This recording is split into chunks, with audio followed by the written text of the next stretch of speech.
ಇವರು ರಾಜಾ ಇಮಾಮ್ ಖಾಸಿಂ ಪಿಂಜಾರ್ ಪೊಲೀಸ್ ಇಲಾಖೆಯಲ್ಲಿ ತಂತ್ರಜ್ಞಾನದ ಹೊಸ ಪರ್ವವನ್ನ ಆರಂಭಿಸಿದ ಅಪರೂಪದ ಅಧಿಕಾರಿ. ಶಿಸ್ತುಬದ್ಧ ಪೊಲೀಸ್ ಸೇವೆಯ ಜೊತೆಗೆ ಬದಲಾಗ್ತಾ ಇರುವ ಕಾಲಘಟ್ಟಕ್ಕೆ ತಕ್ಕಂತೆ ಆಧುನಿಕ ತಂತ್ರಜ್ಞಾನವನ್ನು ಬಳಸಿಕೊಂಡು ಇಲಾಖೆಯನ್ನ ಡಿಜಿಟಲ್ ಲೋಕದಲ್ಲಿ ಬಲಿಷ್ಠಗೊಳಿಸಿದ ಕೀರ್ತಿ ಇವರಿಗೆ ಸಲ್ಲುತ್ತದೆ. ರಾಜಾ ಇಮಾಮ್ ಖಾಸಿಂ ಅವರು ಎಂಸಿಎ ಪದವೀಧರರು. ಉನ್ನತ ಶಿಕ್ಷಣದ ಹಂತದಲ್ಲೇ ತಂತ್ರಜ್ಞಾನದ ಮೇಲೆ ಅಪಾರ ಆಸಕ್ತಿ ಹೊಂದಿದಂತಹ ಇವರು ಪೊಲೀಸ್ ಇಲಾಖೆಗೆ ಸೇರಿದ ನಂತರ ತಮ್ಮ ತಾಂತ್ರಿಕ ಜ್ಞಾನವನ್ನೇ ಅಸ್ತ್ರವಾಗಿಸಿಕೊಂಡರು.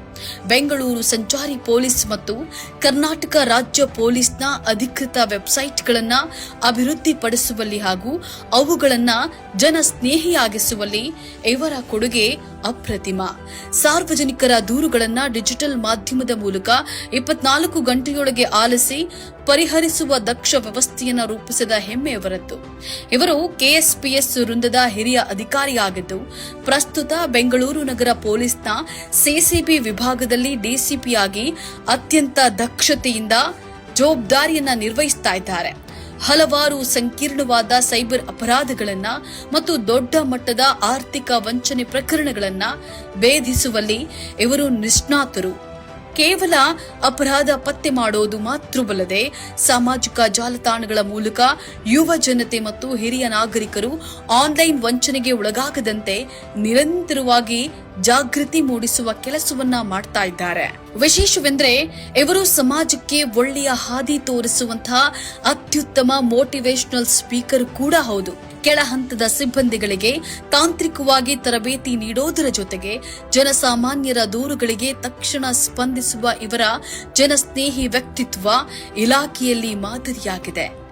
ಇವರ ದಕ್ಷತೆ ಮತ್ತು ಕಳಂಕರಹಿತ ಸೇವೆಯನ್ನು ಗುರುತಿಸಿ ಕರ್ನಾಟಕ ಸರ್ಕಾರವು ಈ ಹಿಂದೆ ಇವರಿಗೆ ಮುಖ್ಯಮಂತ್ರಿಗಳ ಚಿನ್ನದ ಪದಕ ನೀಡಿ ಗೌರವಿಸಿತ್ತು.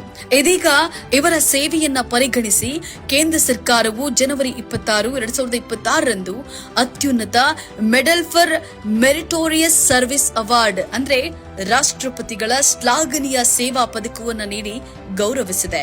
ಪೊಲೀಸ್ ಅಧಿಕಾರಿಯಾಗಿ ಸೇವೆ ಸಲ್ಲಿಸೋದ್ರ ಜೊತೆಗೆ ಸಾಮಾಜಿಕ ಕಳಕಳಿ, ತಾಂತ್ರಿಕ ಪರಿಣಿತಿ ಮತ್ತು ಜನಸ್ನೇಹಿ ವ್ಯಕ್ತಿತ್ವದ ಮೂಲಕ ಮಿಂಚುತ್ತಿರುವಂತಹ ಕರ್ನಾಟಕದ ಹೆಮ್ಮೆಯ ಅಧಿಕಾರಿ ಡಿಸಿಪಿ ರಾಜಾ ಇಮಾಮ್ ಖಾಸಿಂ ಪಿ ಅವರಿಗೆ ಕನ್ನಡ ಮುಸ್ಲಿಂ ಒಕ್ಕೂಟದಿಂದ ಹಾರ್ದಿಕ ಅಭಿನಂದನೆಗಳನ್ನು ಸಲ್ಲಿಸುತ್ತೇವೆ. ಈ ತರಹದ ಕುತೂಹಲಕಾರಿ ಮಾಹಿತಿಗಾಗಿ ಕನ್ನಡ ಮುಸ್ಲಿಂ ಒಕ್ಕೂಟ ಫೇಸ್ಬುಕ್ ಪೇಜ್, ಇನ್ಸ್ಟಾಗ್ರಾಮ್, ಯೂಟ್ಯೂಬ್ ಅನ್ನ ಸಬ್ಸ್ಕ್ರೈಬ್ ಮಾಡಿ, ಲೈಕ್ ಮಾಡಿ, ಕಮೆಂಟ್ ಮಾಡಿ, ಶೇರ್ ಮಾಡಿ.